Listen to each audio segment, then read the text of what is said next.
Kita awali informasi Sindo Today hari ini, pemirsa. Sebuah barak narkoba di Medan, Sumatera Utara digerebek polisi. Polisi mengejar pengedar narkoba yang sempat berupaya kabur hingga bergumul di dalam sungai. Sementara itu di Majalengka, Jawa Barat, polisi menggerebek persembunyian komplotan spesialis pencurian roda 4.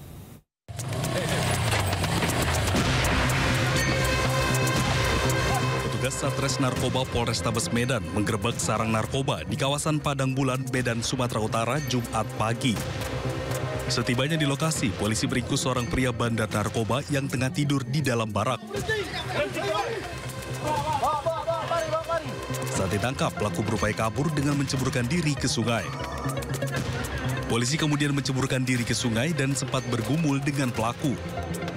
Akhirnya pelaku berhasil ditangkap. Polisi juga menyita beberapa paket sabu siap edar yang sempat dibuang pelaku dan sejumlah senjata tajam. Punya para pemakai, di mana tadi di barak yang sudah kita lakukan pembakaran, kita temukan kurang lebih ada puluhan bekas bungkus plastik tempat sabu. Ada juga beberapa bong yang kita temukan dan juga barang bukti berupa sabu, beberapa paket yang kita temukan, dan juga pelaku yang kita amankan. Selain menangkap pengedar narkoba, polisi juga menangkap seorang pria yang berperan menyewakan alat isap sabu kepada para pengguna yang datang ke barak narkoba. Dari Medan, Sumatera Utara, Adi Palapa Arahap, iNews melaporkan.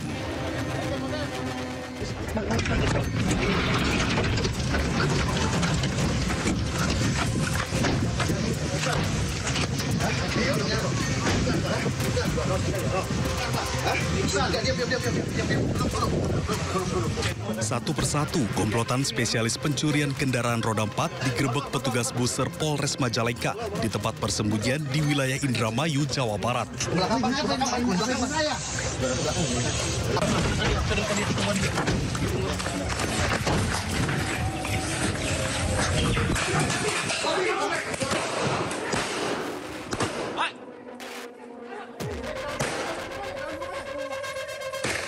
Saat menggerebek persembunyi salah satu pelaku bernama Roni, polisi mengeluarkan tembakan peringatan. Kosmetik!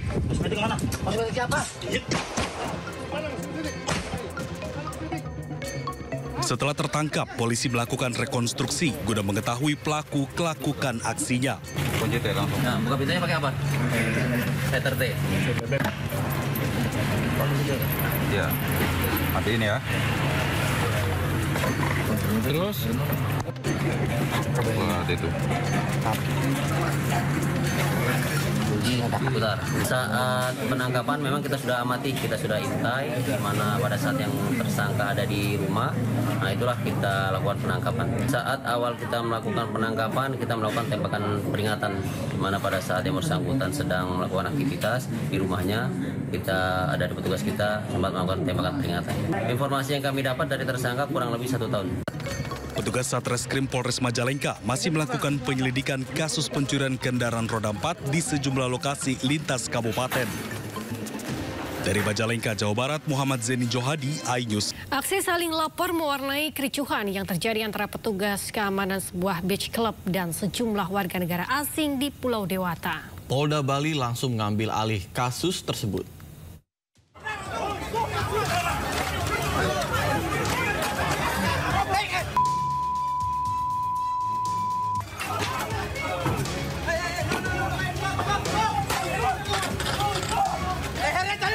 Viral video penganiayaan petugas keamanan oleh warga negara asing di depan salah satu tempat hiburan beach club di kawasan Pantai Berawa, Kuta Utara, Bali. Akibatnya 4 petugas keamanan terluka, 1 diantaranya dilarikan ke rumah sakit karena mengalami luka cukup serius. Kini kasus telah diambil alih dan ditangani Direktorat Reserse Kriminal Umum Polda Bali. Pengambil alihan kasus itu karena ada 2 laporan kepolisian. Sebelumnya petugas keamanan melaporkan 1 warga negara Australia atas dugaan penganiayaan ke Polsek Kuta Utara. Dan Kamis, warga asal Australia itu balik melaporkan 15 petugas keamanan atas dugaan pengeroyokan ke Polres Badung. Dari karena ada 2 laporan polisi sehingga kita tarik ke Polda untuk kita tangani. Sementara kedua LP ini, laporan ini sementara didalami oleh teman-teman penyidik berdasarkan pemeriksaan saksi-saksi dan alat bukti yang sudah ada sama kita.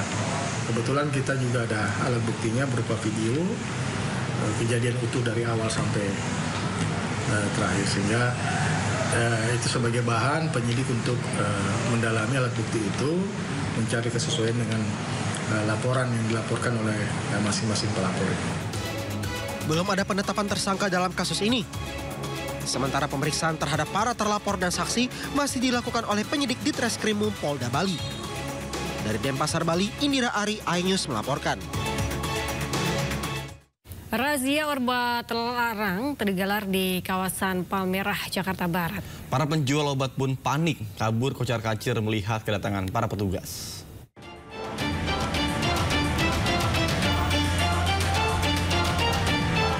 Petugas gabungan BPOM, Satpol PP dan TNI Polri melakukan razia obat-obatan terlarang di pinggir Jalan KS Tubun, Kota Bambu Selatan, Palmerah, Jakarta Barat. Para penjual obat-obatan pun kocar-kacir melihat kedatangan petugas. Bahkan dua wanita penjual obat terlarang melakukan perlawanan hingga melarikan diri. Petugas menggelandang dua pria penjual obat-obatan terlarang dan dibawa menuju kantor Kecamatan Palmerah. Dari keduanya, petugas mengamankan obat-obatan terlarang jenis Tramadol dan Excimer. Menurut petugas, kedua obat jenis G ini dapat memberikan halusinasi bagi yang mengkonsumsinya. Tapi kalau nanti berlebih dan itu sudah melebihi batas, itu tentunya akan membahayakan kesehatan, bisa menyebabkan kematian sebenarnya. Karena ini obat-obat yang masuk golongan obat-obat tertentu yang harus dengan resep dokter, tidak bisa dijual bebas. Kedua pria yang tertangkap dibawa ke Panti Sosial Kedoya untuk dibina. Sedangkan obat-obatan sitaan diserahkan ke BPOM Jakarta untuk dimusnahkan. Dari Jakarta, Rizky Falufi, iNews melaporkan. Pemirsa, TikTokers VAB ditetapkan sebagai tersangka usai diduga memaksa putri seorang artis berinisial LM untuk menggugurkan kandungannya. Atas perbuatannya, pelaku terancam hukuman 15 tahun penjara.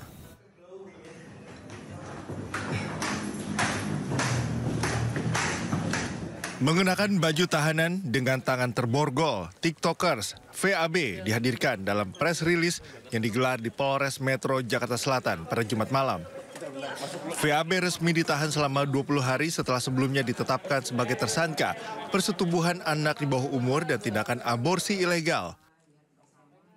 Dari hasil pemeriksaan penyidik unit pelayanan perempuan dan anak Satreskrim Polres Metro Jakarta Selatan, persetubuhan dilakukan saat keduanya menjalin hubungan asmara pada awal 2024 lalu. Pelaku membujuk korban untuk berhubungan badan dan berjanji akan bertanggung jawab setelah mengetahui korban hamil. Namun pelaku justru memaksa korban untuk menggugurkan kandungannya. Hal tersebut diperkuat dengan keterangan saksi, ahli, dan hasil visum. Bahwa anak korban LM berpacaran dengan terlapor VAB. Dan selama menjalin hubungan pacaran tersebut atas bujuk rayu tersangka yang menjelaskan akan bertanggung jawab serta menikahi anak korban. Sehingga anak korban LM mau melakukan hubungan badan layaknya suami istri dengan tersangka VAB. Dan dari hasil hubungan tersebut, anak korban LM diduga telah mengalami kehamilan serta anak korban LM dipaksa untuk menggugurkan kandungannya oleh tersangka VAB. Karena perbuatan tersangka VAB tersebut tidak mau diketahui oleh keluarganya. Hal tersebut dikuatkan berdasarkan keterangan dari saksi, kemudian hasil visum, kemudian keterangan ahli dokter. Penyidik telah berkoordinasi dengan instansi terkait untuk memberikan pendampingan konseling psikologis terhadap korban. Dan atas perbuatannya, pelaku dijerat Undang-Undang Perlindungan Anak dengan ancaman hukuman 15 tahun penjara. Dari Jakarta, Helmi Sajangbati, iNews melaporkan. Warga Kapuk Muara Penjaringan bentrok dengan petugas keamanan khusus perumahan Pantai Indah Kapuk, Jakarta Utara. Bentrokan buntut dari tuntutan warga yang meminta dibukanya akses jalan yang melewati kawasan PIK.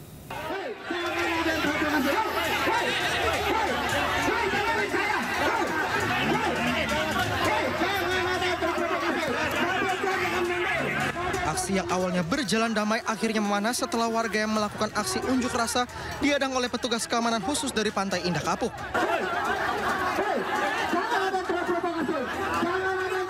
Kami tidak punya senjata, kami hanya punya keinginan dan cita-cita. Warga yang berorasi terprovokasi setelah salah satu warga ditangkap paksa oleh petugas keamanan.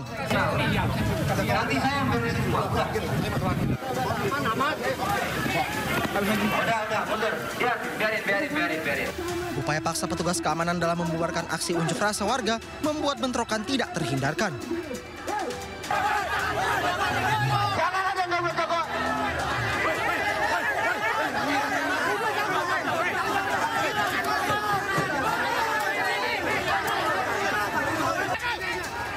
Saling serang dengan menggunakan batu dan kayu pun terjadi antara warga dan petugas keamanan perumahan.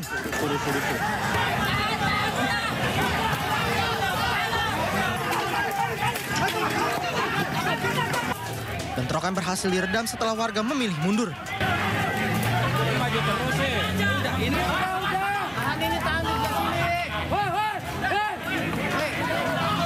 Aksi unjuk rasa ini sendiri menuntut pihak pengembang membuka akses jalan yang ditutup oleh pihak pengembang yang seharusnya merupakan jalan umum.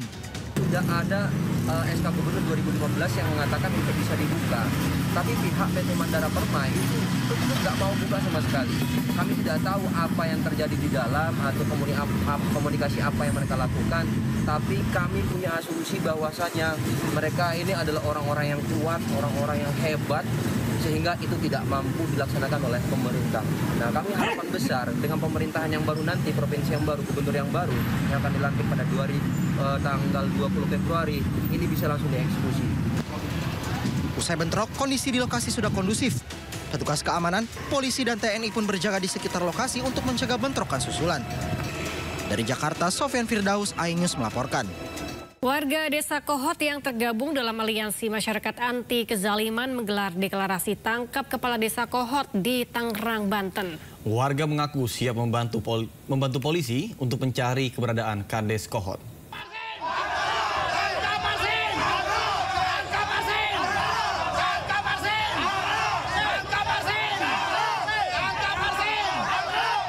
Teriakan seperti ini disampaikan puluhan warga Desa Kohot, Kecamatan Paku Haji, Kabupaten Tangerang, Banten, yang menggelar deklarasi tangkap Kepala Desa Kohot Arsin bin Asip. Warga menyatakan siap membantu kepolisian terkait terbitnya HGB dan SHM di area Pagar Laut Tangerang. Mereka juga mengajak masyarakat untuk membantu penyelidikan Pagar Laut dengan menginformasikan jika tahu keberadaan Kepala Desa Kohot Arsin. Kami menyerukan kepada seluruh elemen masyarakat untuk turut rempuk dalam memberikan informasi apabila melihat keberadaan saudara Arsin.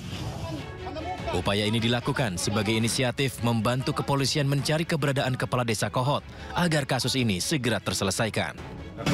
Mengadakan laskar ini adalah salah satu inisiatif dari anggota bahwa untuk mengantisipasi melajunya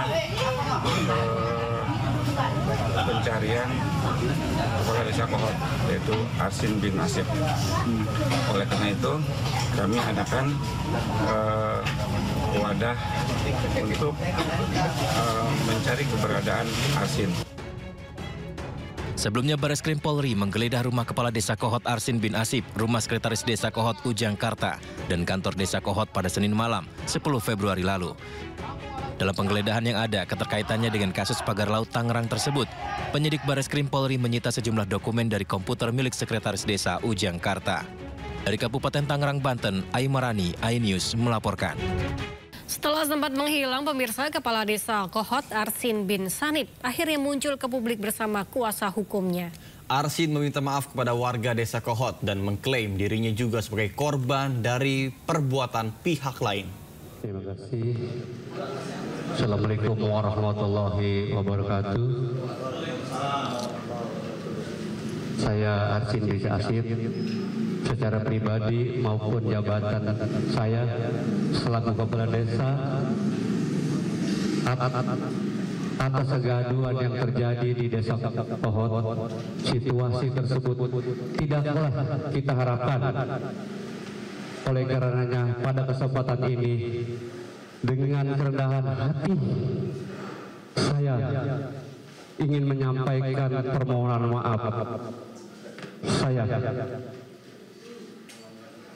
yang terdalam khusus kepada warga Desa Kohot dan serta seluruh warga negara Indonesia yang ikut serta mengamati penginvestasi dari kegaduhan yang ada. Dalam kesempatan ini ingin saya sampaikan bahwa saya juga adalah korban dari perbuatan yang dilakukan oleh pihak lain.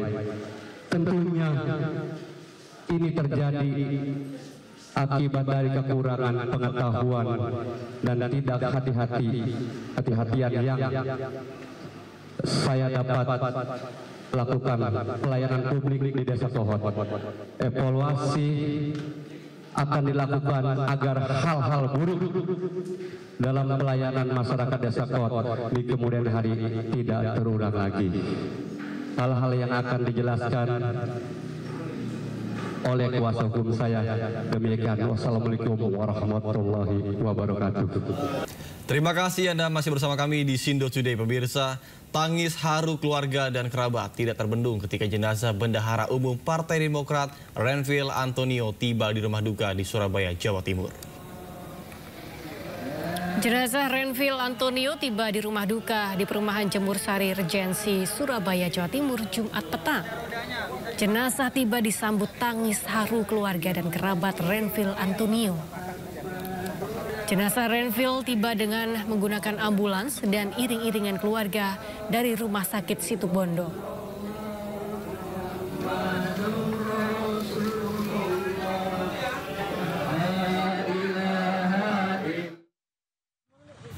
Korban Renvil Antonio, Bendahara Umum DPP Partai Demokrat, tewas akibat kecelakaan saat mengendarai motor gede di jalur Pantura Situbondo, Jawa Timur. Korban terpental lebih dari 100 meter usai menabrak sebuah pick-up. Meninggal kita.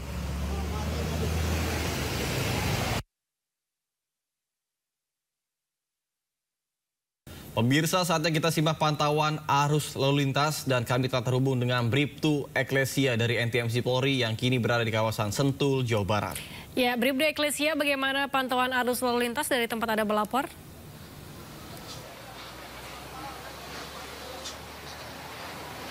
Baik, terima kasih Nata dan Galuh. Bersama kami dari NTMC Korlantas Polri akan menginformasikan situasi arus lalu lintas langsung dari kawasan Sentul, Jawa Barat. Dapat kita lihat bersama tepat di tempat saya berdiri di Bundaran Love. Saat ini situasi arus lalu lintas tampak cukup ramai, tentunya juga memasuki hari weekend. Dan situasi arus lalu lintas dari arah Jakarta ataupun Bogor Kota dari arah Tol Jagorawi yang akan menuju ke arah Sentul City ataupun Bojongkoneng pada pagi hari ini tampak cukup ramai, begitu pula di arah sebaliknya. Terlihat ada peningkatan volume arus kendaraan di kawasan ini, namun Anda tidak perlu khawatir pemirsa karena di kawasan ini sudah terdapat petugas kami yang akan membantu kelancaran arus lalu lintas pada pagi hari ini. Dan dikarenakan adanya perayaan hari ulang tahun Partai Gerindra yang akan dilaksanakan pada hari ini bertempat di Sentul International Convention Center atau SICC dan akan dihadiri oleh Presiden maupun Wakil Presiden Republik Indonesia. Untuk situasi arus lalu lintas pada pagi hari ini sudah tampak cukup ramai karena tamu undangan sudah mulai berdatangan dan juga apabila terjadi peningkatan volume arus kendaraan dan juga kepadatan arus lalu lintas di kawasan ini akan dilakukan rekayasa lalu lintas yakni untuk kendaraan dari arah gerbang tol Sentul Selatan akan diluruskan dan memutar balik di gerbang tol Bor, dan kendaraan dari arah Jakarta yang akan masuk ke SICC akan diluruskan ke arah Ayon. Namun hal ini masih bersifat situasional sesuai dengan diskresi kepolisian. Dan juga kami informasikan berdasarkan data RSMS Korlantas Polri, angka kecelakaan lalu lintas di seluruh Indonesia per 1x24 jam terjadi 168 kasus laka lantas yang mengakibatkan 26 orang meninggal dunia, 31 orang luka berat dan 235 orang luka ringan. Dan dari kasus laka lantas tersebut 73% terjadi dan didominasi oleh kendaraan roda 2. Dan juga kami tidak lupa untuk menginformasikan bahwa operasi keselamatan masih berlangsung hingga tanggal 23 Februari 2025. Untuk itu kami menghimbau kepada seluruh pengendara untuk terus mengikuti arahan serta petunjuk petugas kami di lapangan dan juga tetap mematuhi rambu lalu lintas serta marka jalan jalan yang berlaku. Dan bagi Anda pemirsa yang ingin mendapatkan informasi situasi arus lalu lintas selengkapnya, dapat menghubungi call center kami di 1500669 ataupun melalui SMS Center di 9119. Dan untuk informasi tentang NTMC Korlantas Polri, Anda dapat mengunjungi website kami di korlantas.polri.go.id. Demikian Bribtu Eklesia melaporkan, stop pelanggaran, stop kecelakaan, dan keselamatan milik kita bersama, dan salam presisi. Kembali kepada Nata dan juga Galuh, silakan. Terima kasih Bribtu Eklesia atas laporannya dari kawasan Sentul, Jawa Barat. Selamat bertugas kembali dan salam presisi. Informasi lainnya pemirsa, Menteri Keuangan Sri Mulyani buka suara terkait dengan program beasiswa terdampak efisiensi. Pemerintah menegaskan program beasiswa Lembaga Pengelola Dana Pendidikan atau LPDP tetap berjalan seperti biasa dan tidak ada perubahan akibat kebijakan efisiensi anggaran.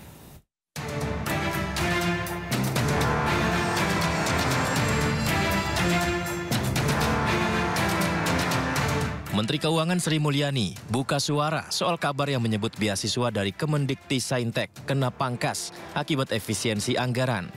Sri Mulyani menegaskan bahwa hal tersebut tidak benar. Beasiswa yang sedang berjalan seperti 40.030 mahasiswa penerima LPDP, Program Beasiswa Pendidikan Indonesia di bawah Kemendikti-Saintek, dan Program Beasiswa Indonesia Bangkit di bawah Kemenak tetap berjalan sesuai kontrak.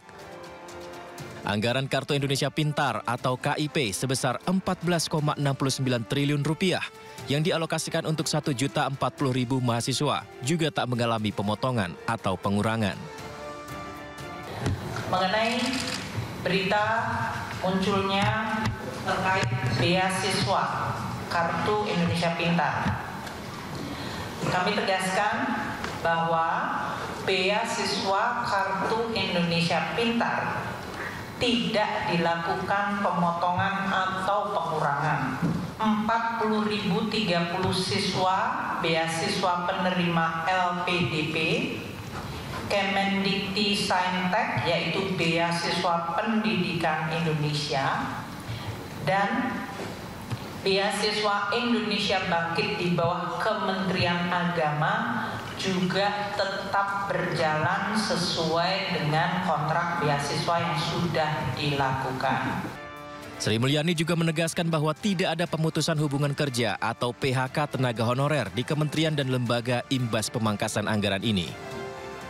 Terkait berita mengenai pemutusan hubungan kerja atau PHK honorer di lingkungan kementerian dan lembaga, dengan ini disampaikan bahwa tidak ada PHK tenaga honorer di lingkungan kementerian dan lembaga.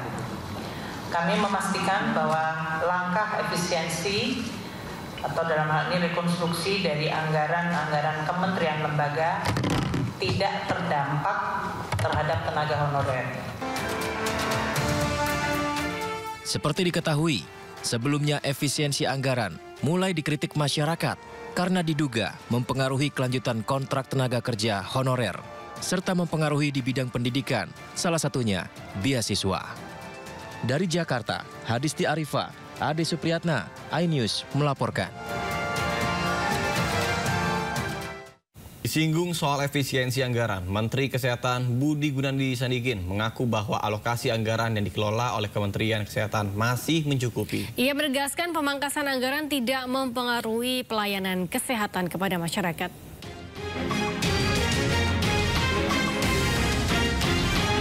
Menteri Kesehatan Budi Gunadi Sadikin menegaskan bahwa pemangkasan anggaran yang terjadi di Kementerian Kesehatan tidak mempengaruhi pelayanan kesehatan yang diberikan pemerintah kepada masyarakat.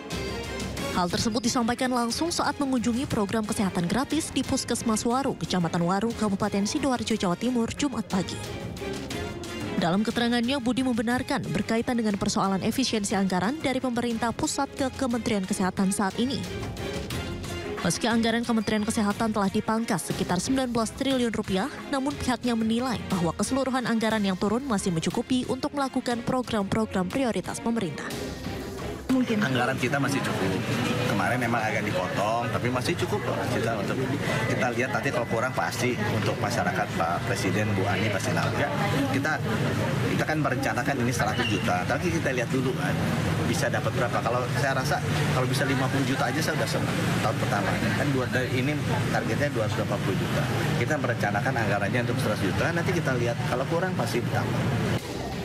Selain itu, pihaknya juga menegaskan bahwa meski diterpa efisiensi anggaran, Kementerian Kesehatan memastikan pelayanan kesehatan yang diberikan pemerintah ke masyarakat tidak akan terganggu.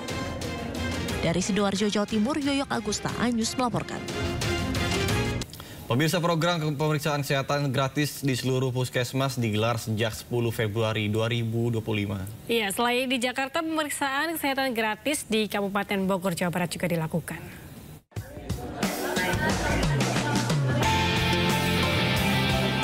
Pemerintah menggelar pemeriksaan kesehatan gratis di seluruh puskesmas mulai 10 Februari 2025. Salah satunya di Puskesmas Gambir, Jakarta Pusat. Hari ketiga pemeriksaan kesehatan gratis kali ini dihadiri Menteri Koordinator Bidang Pembangunan Manusia dan Kebudayaan Pratikno yang berulang tahun. Di ulang tahunnya yang ke-63, Pratikno menjalani pemeriksaan darah, mata hingga jantung. Pemeriksaannya sangat lengkap, bahkan ada pemeriksaan-pemeriksaan yang saya belum pernah lakukan sebelumnya di pemeriksaan yang sebelum-sebelumnya. Sementara di Kabupaten Bogor, Jawa Barat, bertepatan Hari Anemia Dunia, pemeriksaan kesehatan gratis juga digelar di kantor Kelurahan Nanggawer, Kecamatan Cibinong. Kali ini masyarakat yang terdiri dari ibu dan anak dapat memeriksa kondisi tulang agar terhindar dari risiko anemia. Untuk mendukung semua program pemerintah untuk menurunkan angka kematian ibu, angka kematian bayi, dan juga mencegah stunting, bagaimana intervensi spesifik yang dilakukan oleh Bidan Indonesia, yaitu melakukan screening anemia defisiensi besi, yang kita tahu bahwa anemia ini juga berkontribusi besar dalam adanya komplikasi-komplikasi, baik komplikasi terhadap ibu dan juga bayi yang dilahirkan. Usai pemeriksaan kesehatan massal, warga juga dibekali pengetahuan tentang pencegahan anemia. Rencananya pemeriksaan kesehatan gratis digelar selama bulan Februari 2025. Dari Jakarta dan Bogor, Jawa Barat, tim liputan iNews melaporkan. Pemirsa, pemeriksaan kesehatan gratis untuk masyarakat telah dimulai pada bulan Februari 2025. Dan bagaimana tahapan untuk mendaftar hingga mendapat layanan pemeriksaan kesehatan gratis? Berikut informasinya. Pemeriksaan kesehatan gratis bisa dimanfaatkan oleh masyarakat saat berulang tahun. Unduh dan daftar melalui Satu Sehat Mobile di ponsel. Setelah mendaftar, maka akan mendapatkan notifikasi melalui pesan WhatsApp serta melalui aplikasi Satu Sehat Mobile. Kemudian, isi kuesioner screening secara mandiri. Setelah diisi lengkap, maka warga dapat mendatangi fasilitas kesehatan tahap pertama dengan membawa kartu identitas, kartu tanda penduduk, kartu keluarga, ataupun kode tiket dan hasil screening mandiri. Saat mendatangi Vaskes tahap pertama, warga dapat paket rangkaian pemeriksaan antara lain gula sewaktu, tekanan darah, kesehatan ginjal, dan kesehatan jiwa. Setelah itu, hasil kesehatan dapat dilihat di aplikasi Satu Sehat Mobile.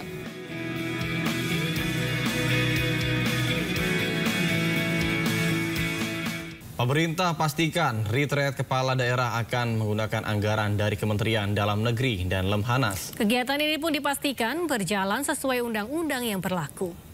Soal retreat, jadi teman-teman, berdasarkan edaran terbaru dari Kementerian Dalam Negeri, retreat di Magelang nanti itu sepenuhnya menjadi biaya Kementerian Dalam Negeri setelah direkonstruksi anggarannya.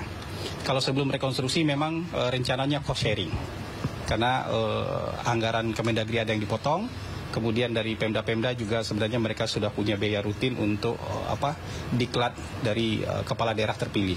Jadi rencana awalnya cost sharing, tapi setelah kemudian dilakukan rekonstruksi anggaran dengan formula baru, akhirnya Kemendagri mampu untuk menanggung seluruh biaya retreat di Magelang.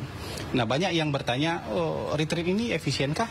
Jadi gini, perintah dari Undang-Undang Nomor 23 tahun 2014, ini perintah undang-undang. Kementerian Dalam Negeri itu wajib memberikan pelatihan kepada kepala daerah yang baru terpilih itu 2 minggu. Itu perintah. Dan ada juga perintah dari undang-undang kepada Lemhanas untuk memberikan diklat kepada kepala daerah calon-calon pemimpin itu minimal 1 bulan. Nah, sekarang diklat-diklat ini, diklat-diklat pemimpin ini disatukan. Jadi hanya 7 hari. Jadi diklat Kemendagri dengan diklat Lemhanas sekarang disatukan nih. Jadi kerjasama antara Kemendagri dengan Lemhanas. Jadi biayanya pun bisa jadi lebih hemat, prosesnya lebih hemat, dan kemudian juga dari sisi waktu juga jauh lebih efisien. Jadi ini sekarang kepala daerah nggak perlu lagi 2 diklat. Nggak perlu lagi diklat Kemendagri kemudian dilanjutkan dengan diklat Lemhanas, tapi sekarang disatuin. Lemhanas bekerja sama dengan Kemendagri, menyatukan diklat kepemimpinan, diklat calon pemimpin, itu disatukan dalam 7 hari saja. Dan dilaksanakan bersama-sama di daerah Magelang nanti. Jadi Pemirsa, Presiden Prabowo Subianto mengumpulkan para ketua umum Parpol Koalisi Indonesia Maju Kim Plus di kediamannya di Hambalang, Bogor, Jumat siang. Sejumlah Menteri Kabinet Merah Putih juga tampak hadir dalam pertemuan tersebut.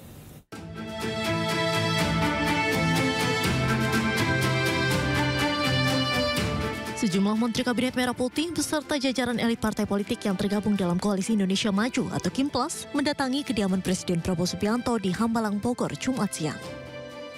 Kehadiran mereka ke Padepokan Garuda Yaksa yakni dalam rangka acara silaturahmi Kim Plus yang digelar oleh Presiden Prabowo Subianto bersamaan dengan rangkaian acara HUT Gerindra. Menariknya, beberapa jajaran kabinet dan elit partai politik nampak diboncengi oleh motor saat mendatangi kediaman Presiden Prabowo Subianto di Hambalang. Terlihat Menko Pangan sekaligus Ketua Umum PAN Zulkifli Hasan dan Menteri P2MI Abdul Qadir Karding dibonceng menggunakan sepeda motor. Dalam kesempatan itu, Zulhas pun mengucapkan selamat kepada Prabowo karena terpilih lagi sebagai Ketua Umum Partai Gerindra. Juga selamat, tadi sudah diumumkan untuk 2029 ya. Tentu PAN sebagai partai teman seperjuangan, teman setia pada saatnya akan diajak bicara. Silaturahmi biasa. Dalam semua diundang. Tak hanya mengundang jajaran Kabinet Merah Putih dan elit partai politik yang tergabung di Kim Plus, Presiden Prabowo juga turut mengundang sejumlah kepala daerah. Dari Bogor, Jawa Barat, Tim Liputan iNews melaporkan. Pemirsa, puncak perayaan Hari Ulang Tahun Partai Gerindra yang ke-17 hari ini digelar di kawasan Sentul, Bogor, Jawa Barat. Ya, dipastikan sejumlah tokoh partai politik akan hadir dalam perayaan tersebut. Ketua Organisasi Kaderisasi dan Keanggotaan DPP Partai Gerindra Prasetyo Hadi menjelaskan kepada awak media bahwa seluruh pimpinan partai politik di tanah air diundang pada puncak perayaan Hari Ulang Tahun ke-17 Partai Gerindra. Salah satu yang telah melakukan konfirmasi yakni sejumlah pimpinan partai politik anggota Koalisi Indonesia Maju atau KIM.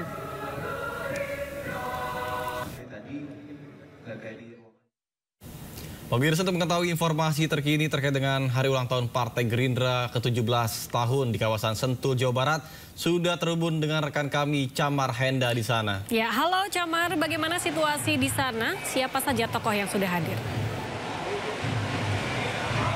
Ya, baik, terima kasih Galuh, Nata, dan juga pemirsa. Benar sekali, pada pagi hari ini saya sudah memantau di mana hari ini merupakan hari puncak ulang tahun dari Partai Gerindra ke-17 berjuang sampai akhir.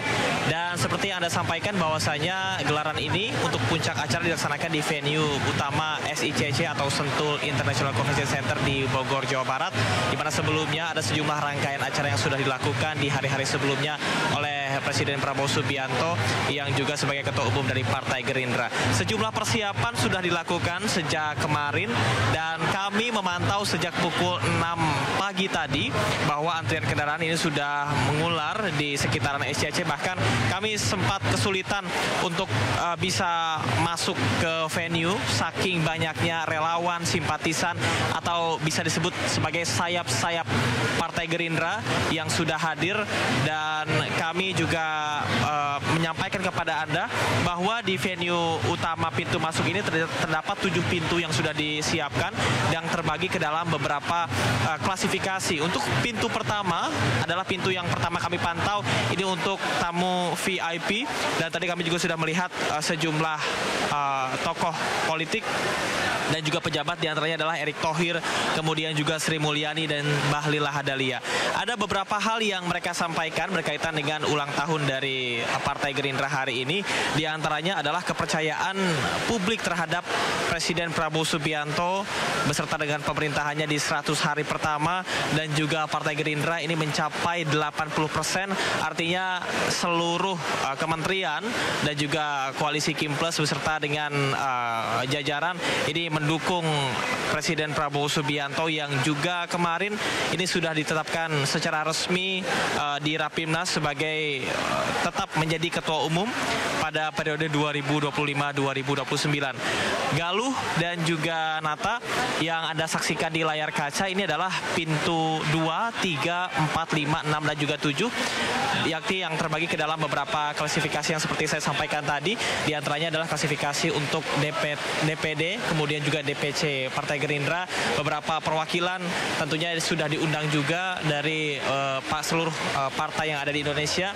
Dan kami juga mengkonfirmasi bahwasanya Megawati Soekarno Putri, ketua dari Partai Demokrasi Indonesia Perjuangan, ini dipastikan tidak hadir. Dan beberapa yang sudah mengkonfirmasi diantaranya adalah mantan presiden, yakni Presiden Republik Indonesia ke-7 Joko Widodo, ini diagendakan akan hadir pada hari ini. Tidak hanya dari seluruh mantan Presiden Republik Indonesia saja yang diundang, namun juga Ketua Umum Partai juga turut diundang. Dan berkaitan dengan sinergitas yang kemarin sempat disinggung oleh Prabowo Subianto, kita akan lihat apa orasi atau pidato yang akan disampaikan oleh Prabowo pada hari ulang tahun Gerindra ke-17 ini, di mana bertemakan berjuang sampai akhir. Apakah akan ada kaitannya dengan beberapa isu yang saat ini gencar kita dengar? Salah satunya adalah mengenai reshuffle kabinet. Kalau kita melihat kembali kepada pernyataan Prabowo Subianto, bahwasanya ada pihak-pihak yang tidak sejalan dan akan segera diluruskan atau akan segera diganti. Kita akan lihat apakah pernyataan tersebut akan diulang kembali atau ada strategi-strategi lain yang disampaikan oleh Prabowo Subianto, karena posisinya tidak hanya sebagai presiden namun juga sebagai ketua umum Partai Gerindra. Sementara demikian, Nata, Galuh. Ya, Camar, apa saja agenda yang akan rencananya dilaksanakan pada perayaan hari ulang tahun ini?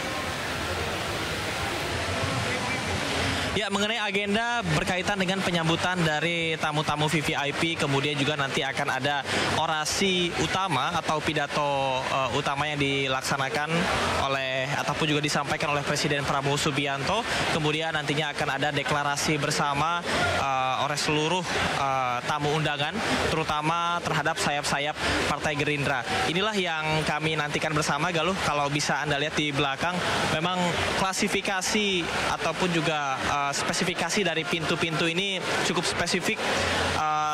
Ada pintu khusus untuk DPD, kemudian DPC Partai Gerindra, sejumlah sayap-sayap Partai Gerindra di berbagai provinsi yang ada di Indonesia, kemudian juga ada ketua umum partai dan beberapa koalisi dari Kim Plus, beserta dengan kementerian-kementerian yang juga turut diundang hadir dalam pemerintahan Prabowo Subianto. Berkaitan dengan pidato yang tadi sempat saya sampaikan, yang merupakan agenda utama dari acara ini, tentunya ini sangat penting mengingat kemarin sudah diselenggarakan Rapimnas oleh Partai Gerindra untuk menentukan bahwasanya Prabowo Subianto ini menjadi ketua umum Partai Gerindra kembali dari periode 2025 hingga dengan 2029, dan juga dukungan berkaitan dengan Prabowo Subianto dicalonkan kembali pada Pilpres 2029. Ini yang cukup menarik karena bisa kita bilang ini adalah langkah ataupun juga sesuatu yang bersifat visioner ataupun juga melihat ke depan, karena seperti diketahui bahwasanya dari 100 hari kepemimpinan Prabowo Subianto masih ada lebih dari 4 tahun lagi untuk kita melihat bersama-sama bagaimana kinerja yang dilakukan oleh Prabowo Subianto dan juga koalisi Kim Plus. Sementara demikian, Galuh. Baik, Camar, kami akan menanti seperti apa perayaan ulang tahun berlangsung dan apa saja orasi yang akan disampaikan. Terima kasih melaporkan dari kawasan Sentul. Selamat bertugas kembali. Pemirsa, PT Pertamina Hulu Energi mencatat temuan cadangan eksplorasi terbesar sepanjang 15 tahun terakhir. Langkah ini dilakukan untuk meningkatkan cadangan migas nasional dan mensukseskan swasembada energi yang dicanangkan oleh pemerintah dalam 8 program Asta Cita. Subholding Upstream Pertamina PT Pertamina Hulu Energi mencatatkan temuan cadangan eksplorasi terbesar sepanjang 15 tahun terakhir atau sejak tahun 2009. Penemuan ini hasil dari upaya eksplorasi intensif yang dilakukan sepanjang tahun 2024. Direktur Eksplorasi PHM Muharram Jaya Panguruseng menyebutkan, pada tahun 2024 realisasi temuan sumber daya migas Kencin 2C Recoverable Subholding Upstream Pertamina Group mencapai 652 juta barel standar minyak. Temuan ini meningkat 34% jika dibandingkan capaian tahun 2023 yang tercatat sebesar 488 MMBOE. Temuan ini diharapkan tidak hanya berdampak positif bagi pertumbuhan ekonomi nasional, tetapi dapat memberikan manfaat sosial bagi masyarakat melalui penciptaan lapangan kerja dan pengembangan infrastruktur. Dengan memperbanyak otak di situ, artinya kita cari partner. Jadi bukan hanya kita mikirin, partner kita ikut memikirkan, sehingga ada partner untuk diskusi, maka strategi ketiga kita itu adalah partnership. Jadi ini adalah strategi yang dilakukan. Nah, kemudian apa hasil dari strategi ini? Hasilnya, kalau Bapak-Bapak lihat, temuan kita pada tahun 2024 kemarin, itu adalah temuan terbesar 15 tahun ke belakang.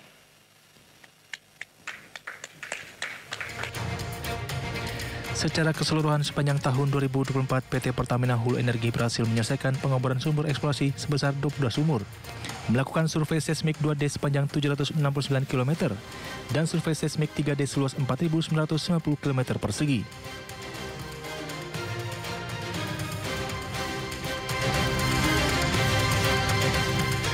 Pemerintah menegaskan Indonesia tetap berkomitmen pada perjanjian Paris atau Paris Agreement dan tetap mendukung pengembangan energi bersih. Meski demikian, pemerintah mengakui kebijakan energi nasional harus mempertimbangkan skala prioritas termasuk biaya listrik dan keuangan negara. Pemerintah menegaskan Indonesia tetap berkomitmen pada perjanjian Paris atau Paris Agreement. Meski demikian, kebijakan energi nasional harus mempertimbangkan skala prioritas termasuk biaya listrik dan keuangan negara. Menteri ISDM Bahlil Lahadalia mengakui pembangkit listrik tenaga uap atau PLTU berbahan bakar batubara masih menjadi pilihan yang sulit dihindari karena faktor biaya. Biaya produksi listrik dari PLTU hanya sekitar 5 hingga 6 sen per kilowatt hour, sementara energi baru terbarukan bisa mencapai lebih dari 10 sen per kilowatt hour. PLTU saya lihat masih salah satu hal yang harus kita pertimbangkan karena dia kan biayanya kan cuma 5 sen, 6 sen. Kalau kita pakai energi baru terbarukan kan di atas 10 sen. Bahkan selisihnya kalau kita pakai antara batu bara dan gas, selisih per 1 gigawatt per tahun 5-6 triliun. Jadi 5-6 triliun ini siapa yang menanggung? Negara subsidi lagi atau rakyat membebani rakyat? Bahlil menegaskan pemerintah tetap mendukung transisi energi. Salah satu strategi yang sedang dikembangkan yakni co-firing atau pencampuran batu bara dengan gas dan energi surya, serta penggunaan teknologi carbon capture untuk mengurangi emisi dari PLTU. Sementara itu terkait rencana pensiun dini PLTU, Bahlil memastikan proses ini akan tetap berjalan secara bertahap. Salah satu langkah konkret yang telah dilakukan yakni pensiun dini PLTU Cirebon berkapasitas 600 MW.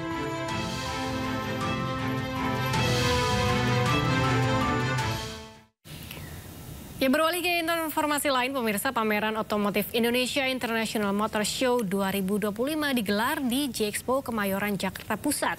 Pameran ini diharapkan dapat menjaga daya beli masyarakat, termasuk sektor otomotif dalam menuju transisi hijau.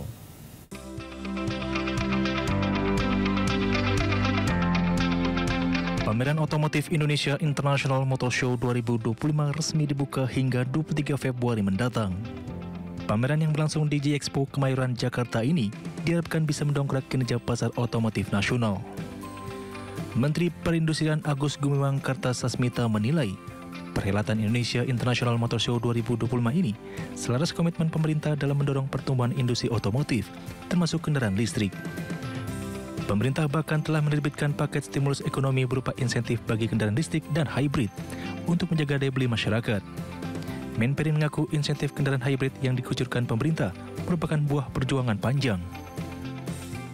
Kami pemerintah sudah menyiapkan kebijakan ya agar supaya pertumbuhan manufaktur otomotif tidak sliding dan bahkan bisa rebound dengan menyiapkan beberapa kebijakan ekonomi ya, yang salah satunya mengarah kepada otomotif nasional. Sehingga apa yang disampaikan, apa yang dilakukan oleh MS 2025 oleh Diandra, ini saya harapkan bisa juga menjadi bagian dalam rangka kita menggairahkan kembali sektor otomotif. Indonesia International Motor Show 2025 diikuti 31 merek kendaraan roda 4, 25 merek kendaraan roda 2, dan puluhan industri pendukung. Nilai transaksi IMS 2025 ditargetkan mencapai 6,7 triliun rupiah.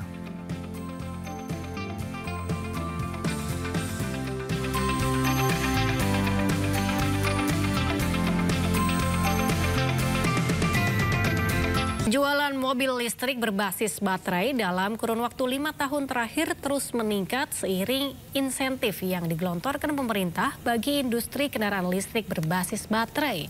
Kendati demikian, Gaikindo mengakui kontribusi penjualan kendaraan listrik terhadap total penjualan mobil nasional masih sangat minim. Gabungan Industri Kendaraan Bermotor Indonesia atau Gaikindo mencatat data penjualan mobil listrik berbasis baterai dalam kurun waktu 5 tahun terakhir terus meningkat. Peningkatan penjualan kendaraan listrik diakui seiring kebijakan pemerintah yang memberikan insentif bagi industri kendaraan listrik berbasis baterai. Berdasarkan data Gaikindo, penjualan mobil listrik berbasis baterai di Indonesia pertama kali tercatat pada 2020 yang mencapai 125 unit. Penjualan kendaraan listrik mengalami peningkatan di tahun 2021 yang mencapai 687 unit dan 2022 yang melonjak signifikan mencapai 10.327 unit. Seiring realisasi subsidi mobil listrik yang diluncurkan pemerintah pada 1 April 2023 melalui Peraturan Menteri Keuangan Nomor 38 Tahun 2023, penjualan kendaraan listrik terus melonjak.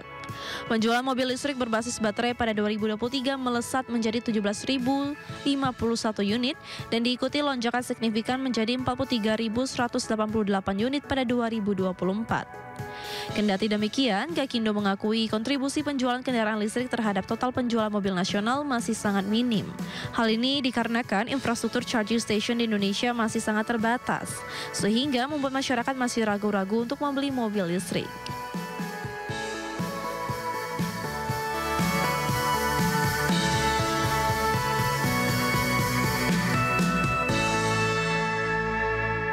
Masih lainnya pemirsa, ini udah hari weekend Galuh, waktunya kita liburan nih kayaknya. Asik, punya rekomendasi nggak kemana? Saya sih punya rekomendasi buat kamu nih. Ada wisata bermain air terlengkap di Bekasi, Jawa Barat. Ternyata Bekasi juga punya Galuh. Ternyata ada ya, wilayah terluar itu ya. Betul kita banget. Lihat sama-sama.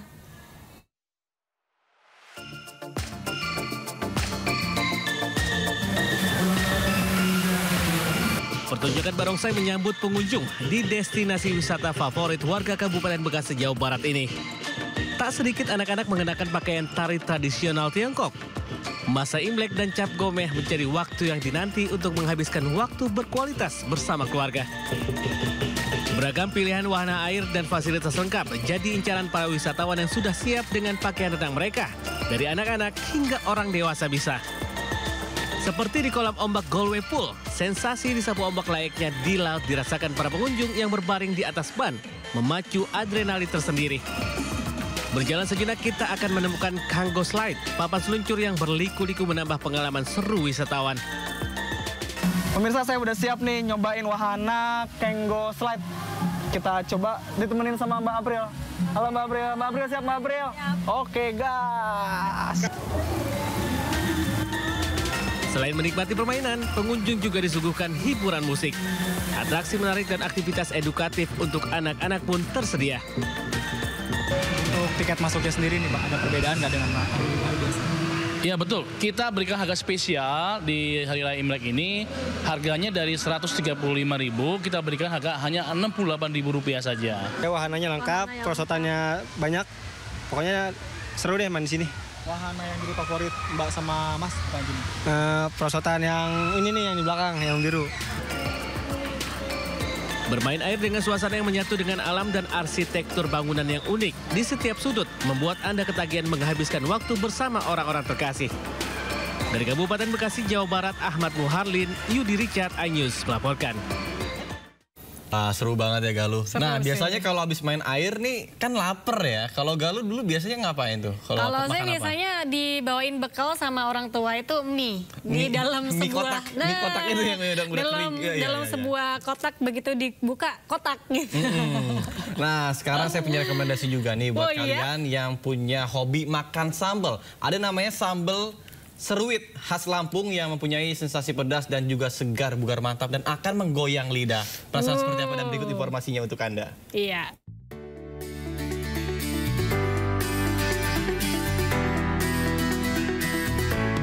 Pemirsa, untuk Anda yang hobi banget makan sambal, saya ada rekomendasi sambal dari daerah Lampung, yaitu namanya sambal seruit.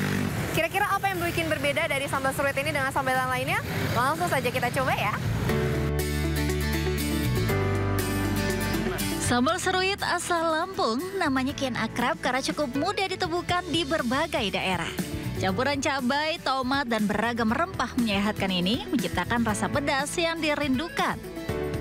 Makan sambal nyeruit atau makan rame-rame, kenikmatan khas sambal semakin terasa dengan dikelilingi beragam sajian lauk dan tempoyak menggugah selera. Menu andalannya pindang baung, ikan bakar gabus, pindang patin juga ada, gurami, nila, ayam pun ada ayam. Ini kan makanan khas, makanan sehari-hari yang makanan yang nggak campur macem-macem ya, cuman rempah-rempah kayak jahe, serai. Nah, yang membedakan cara menyantapnya. Sambal rampai disajikan langsung di atas cobek, lalu masukkan tempoyak atau durian fermentasi. Ikan bakar, tahu, dan beragam lalapan segar bersatu dengan tempoyak menciptakan sensasi pedas yang bikin ketagihan. Rasanya ingin nambah terus. Iya, tadi kayak kita udah nyeruit nih untuk sambal seruitnya, udah dicampur-campur dengan berbagai macam lauk yang ada di sini. Seperti ini. Dan nantinya ini kita langsung makan bareng sama nasi yang terpisah dari cobeknya ini. Pengunjung yang datang tidak hanya orang Lampung saja yang merantau. Pengunjung dari berbagai daerah juga menikmati sajian ini. Baru tahu pas lewat. Tadi gimana rasanya, Mbak? Pedes. Tapi Mbak suka pedes, Mbak? Iya, tapi ini pedes. Rasa sambal yang segar dan pedas membuat penikmatnya tidak akan cukup sekali saja berkunjung ke restoran sambal seruit khas Lampung ini.